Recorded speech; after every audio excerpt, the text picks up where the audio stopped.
Okay, now we're looking at volume of spheres. And so the sphere is 3 dimensions. And so just remember that the units will be units cubed, whatever unit it is. And it's going to be, basically we get our third dimension by raising the radius to the exponent 3. So the formula for the volume of a sphere is 4/3 pi r cubed. So kind of similar to surface area is 4 pi r squared, but we have to have a third dimension, and then we divide it by 3. So kind of incorporates the other formulas. If you take a look at your formula sheet, volume of a sphere, there it is, 4/3 pi r cubed. Okay.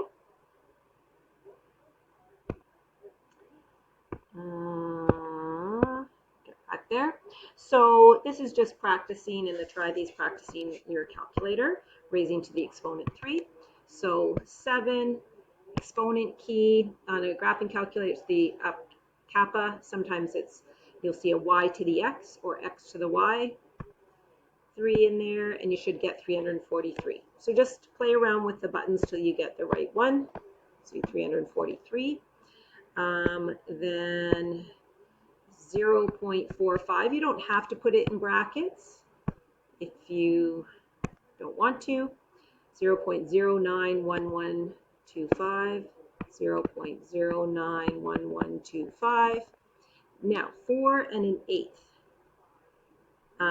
We'll use our calculator. So here I might use brackets. So 4 plus 1/8.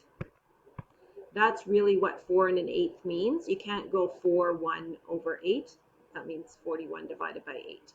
And then close the bracket to the exponent 3. If you have the ability to do fractions, then you could go bracket.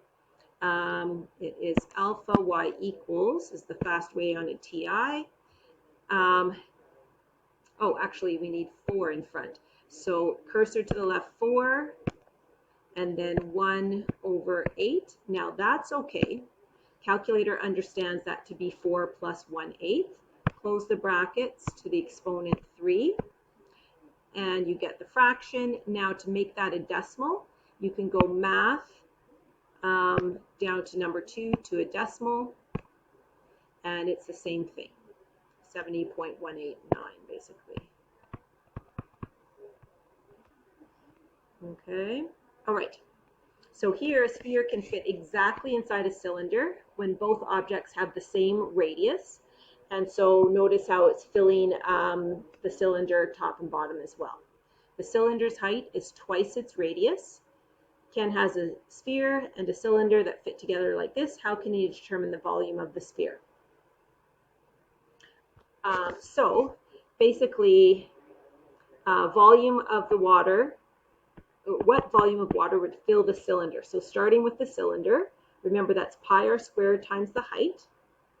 Okay, and so what is the height here? It's actually 2 times the radius, because that sphere is fitting entirely in it. So 2r. So then when we simplify this, we just like to bring the 2 out front. 2 pi r cubed. Okay, so that's the volume of water that the cylinder holds.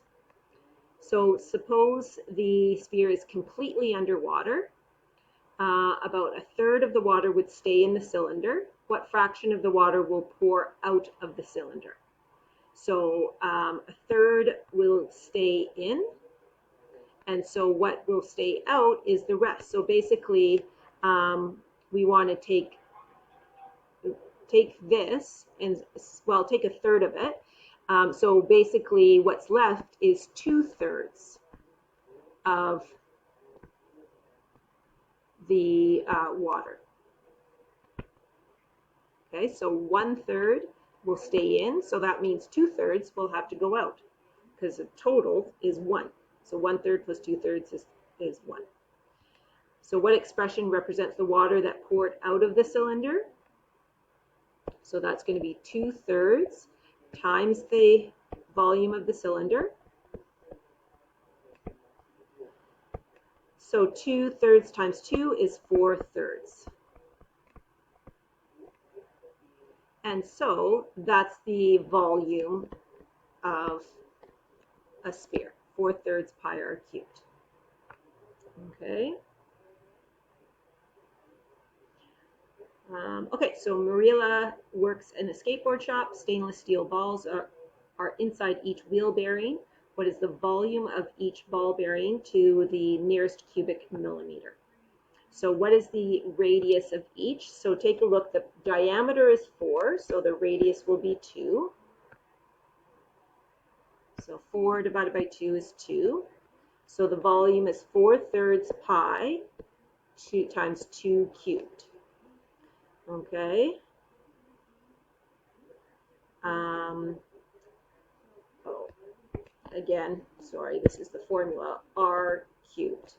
So then it's 2 millimeters cubed. And so what is that going to be? So get your calculator out. So 4 divided by 3 times pi times 2 exponent 3, 33.51.